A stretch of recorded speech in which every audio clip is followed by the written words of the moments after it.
வணக்கம். இன்னைக்கு பீகார் எலெக்ஷன்ஸ் நடந்துகிட்ருக்கு. ஸோ இந்த பீகார் எலெக்ஷன்ஸை பற்றி நான் ஒரு ப்ரெடிக்ஷன் கொடுக்கணும்னு நினைக்கிறேன். இதில் எந்த அரசியல் சார்பு தன்மையும் கிடையாது. ஒன்லி அஸ்ட்ராலஜிக்கல் ஃபேக்ட்ஸை பேஸ் பண்ணி மட்டும் இந்த ப்ரெடிக்ஷனை நான் கொடுக்க போகிறேன்.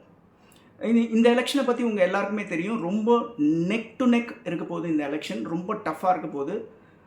ரெண்டு அணிகளுக்குள்ளேயும், அதாவது இந்திய அணி, இன்னொரு பக்கம் வந்து என்டிஏ அணி.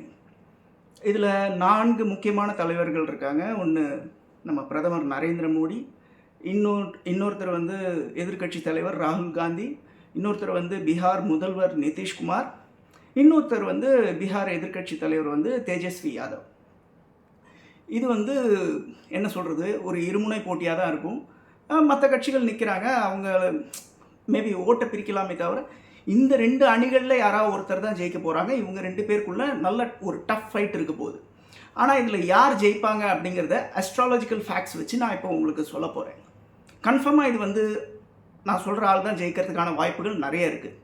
இப்போ நான் 4 பேரோட ஹாரோஸ்கோப்பையும் பார்த்தேன். அந்த 4 பேரோட ஹாரோஸ்கோப்பில் ஒரு சுவாரஸ்யமான விஷயம் என்னென்னா, அதில் 3 பேர் வந்து விருச்சிக ராசிக்காரங்க.